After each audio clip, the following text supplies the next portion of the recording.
And Richard Kluger's book, which sort of the seminal treatise on the whole subject matter, which has been quoted over and over again, starts with the story of your father. That is literally page 1. And it says, if you don't mind, before it was over, they fired him from the little schoolhouse at which he had taught devotedly for 10 years.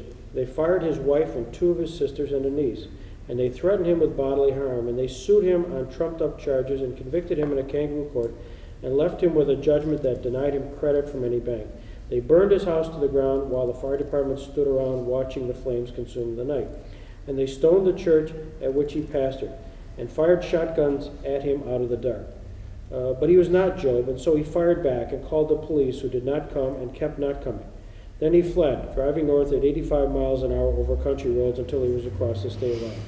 Soon after, they burned his church to the ground and charged him for having shot back in the night with felonious assault with a deadly weapon. And so he became an official fugitive from justice.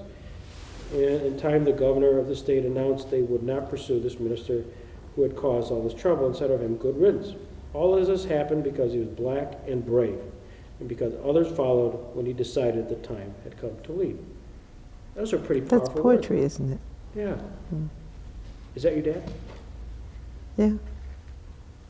Is- I am always amazed how he put up with all of the things that happened, and to my knowledge, never showed any fear at all. In fact, much of this happened and I was not aware of it at all. For example, at one time he was threatened on the street and a man threatened to kill him. I knew nothing at all about that. I did know about the things that happened in Lake City when the church was burned and the house was pelleted, and my mother and I were harassed. But the things that happened in Somerton, I never knew about the threats and the danger that was involved. And now that I'm trying to write a book about it, I look back on what he did and what he put up with, and I'm just amazed that he went right on doing whatever he was going to do. And he said that God told him, no, he promised God that he was not going to quit until God told him to quit.